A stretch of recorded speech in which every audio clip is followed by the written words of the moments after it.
2025 తన కెరీర్లోనే అత్యంత ప్రత్యేకమైనదిగా నిలిచిందని హీరో నాగ చైతన్య అన్నారు.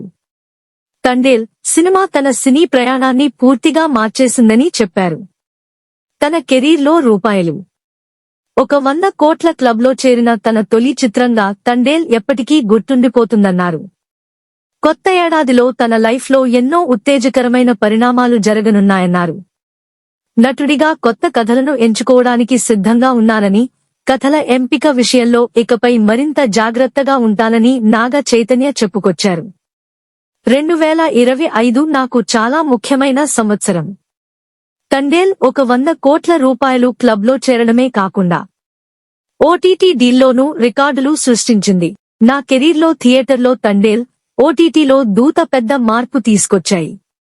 ప్రస్తుతం నా 25వ చిత్రం వృషకర్మతో బిజీగా ఉన్నా. ఇప్పటివరకు చేయని కొత్త తరహా కంటెంట్తో ప్రేక్షకుల ముందుకు రాబోతున్నా. ఈ కొత్త సంవత్సరంలో నా జీవితంలో ఎన్నో ఉత్తేజకరమైన పరిణామాలు చోటు చేసుకోబోతున్నాయి. కుటుంబంతో కలిసి ఆ క్షణాలను ఆస్వాదిస్తూ నటుడిగా కొత్త కథలను ఎంచుకోవడానికి సిద్ధంగా ఉన్నా. కథల ఎంపిక విషయంలో ఇకపై మరింత జాగ్రత్తగా ఉంటా అని నాగ చైతన్య చెప్పారు. వృషకర్మ చిత్రంలో విఎఫ్ఎక్స్ కు అత్యంత ప్రాధాన్యం ఉంటుందని నాగ చైతన్య తెలిపారు. ఇందులో తాను నిధి అన్వేషకుడిగా గాఢతతో కూడిన కీలక పాత్రలో కనిపించనున్నట్లు వెల్లడించారు.